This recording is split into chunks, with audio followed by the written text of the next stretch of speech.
Cinema is the best weapon if you use it wisely. It can break your enemy or it can break you. नमस्कार प्रेक्षकांनो, मी नील सोनार आणि आपण पाहत आहात बोले match.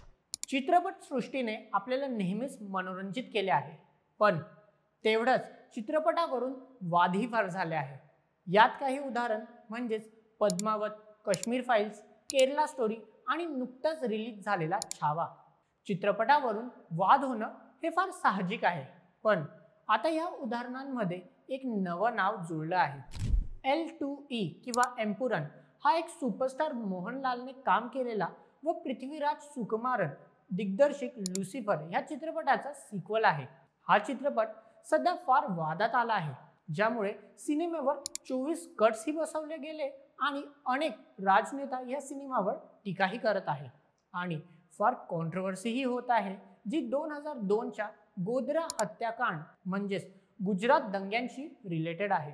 चला सविस्तर जाणून घेऊया या पूर्ण प्रकरणाबाबत. गोधरा ट्रेन जाळपोळ, ज्याला आपण गोधरा हत्याकांडनेही ओळखतो, ती 27 फेब्रुवारी 2002 रोजी घडली होती. त्यात अयोध्येहून परतणाऱ्या 29 हिंदू यात्रेकरू आणि कार सेवकांचा मृत्यू झाला होता. ही घटना साबरमती एक्सप्रेसमध्ये गोधरा रेल्वे स्टेशन जवळ काही मुस्लिम लोकांनी आग लावल्याने घडली होती, ज्यामुळे 2002च्या गुजरात हिंदू मुस्लिम दंगली सुरू झाल्या होत्या. तर मित्रांनो, याचा आणि सिनेमाचा काय संबंध? पुढे जाण्याआधी एम्पुरन या सिनेमाला घेऊन स्पॉइलर असू शकता, म्हणून विचारपूर्वक पहा. तर मित्रांनो, चित्रपटामध्ये या गुजरात दंग्यांना घेऊन एकतर्फा गोष्ट दाखवली गेली, ज्यात फक्त हिंदूंनीच दंगे करून मुद्दामून मुस्लिम्सला त्रास दिला असं दाखवण्यात आलं. सिनेमाच्या मुख्य विलनचं नाव बाबा बजरंगी असं दाखवण्यात आलं, जो एक क्रूर कट्टर हिंदू आहे, जो मुसलमानांना निर्दयतेने मारतो आहे असं दाखवण्यात आलं आणि ह्याचमुळे ह्या चित्रपटाला घेऊन वाद झाला. आता यात राजनीतीची कशी एंट्री झाली ते समजून घेऊया. तर मित्रांनो, सिनेमामध्ये हा बाबा बजरंगी पुढे जाऊन एक पॉलिटिकल पार्टी बनवतो, जी कट्टर हिंदुत्व पार्टी असते आणि ती केरळामध्ये इलेक्शन करणार आहे. आता ही पार्टी एक प्रकारे BJPची नकल दाखवली आहे असं फार लोकांचं म्हणणं आहे आणि राजकीय दृष्ट्या हा वाद आणखी वाढला जेव्हा MDMK पक्षाचे सेक्रेटरी आणि राज्यसभा खासदार वेको यांनी तमिळनाडूमध्ये चित्रपटावर पूर्ण बंदी घालण्याची मागणी केली.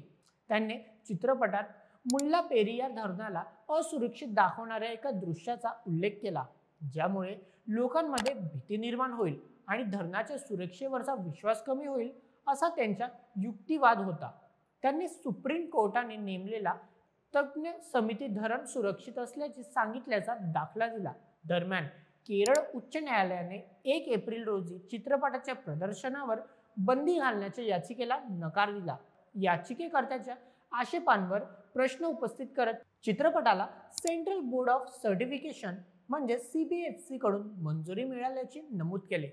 भाजपने केरळ युनिटमधील सदस्य VV विजेश याला पक्षाच्या परवानगीशिवाय ही याचिका दाखल केल्याबद्दल निलंबित केले, ज्यामुळे पक्षांतर्गत मतभेद दिसून आले आणि सुपरस्टार मोहनलालने सुद्धा या पूर्ण कॉन्ट्रोवर्सीनंतर प्रेक्षकांची माफी मागितली व एक ट्विट केला की मला समजलं आहे की लुसिफर या चित्रपटाचा दुसरा भाग असलेला एम्पुरन ह्या चित्रपटात व्यक्त झालेल्या काही राजकीय आणि सामाजिक विषयांमुळे माझ्यावर प्रेम करणाऱ्या अनेकांना खूप दुःख झालं आहे.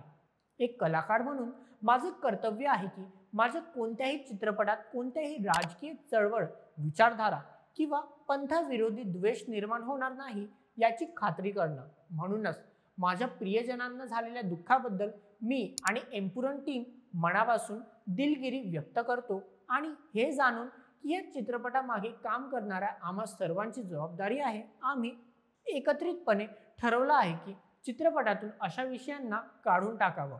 गेल्या 4 दशकांपासून मी माझे चित्रपट कारकीर्द तुमच्यापैकी एक म्हणून जगलो आहे. तुमचं प्रेम आणि विश्वास हेच माझं एकमेव सामर्थ्य आहे. मला असं वाटतं की त्यापेक्षा मोठं मोहनलाल नाही. आता ह्यावरूनही लोक म्हणतात आहे की मोहनलाल याला स्वतः देशाचे पंतप्रधान Xवर फॉलो करतात, तर ही अशी चूक मोहनलालकडून झाली तरी कशी? तर मित्रांनो, फार लोकांचे असे म्हणणे आहे की सिनेमाला सिनेमा म्हणून पाहावे, त्यावर जास्त विचार करू नाही. तर बाकी लोकांचे म्हणणे असे आहे की काही सिनेमा फक्त अजेंडा आणि लोकांना भडकवून त्यांची मत बदलविण्याकरिता असतात. पण मित्रांनो, जसे आम्ही सुरुवातीला बोललो की सिनेमा एक असं शस्त्र आहे जे तुमच्या शत्रूला बर्बाद पण करू शकतं किंवा तुम्हालाच बर्बाद करू शकतं.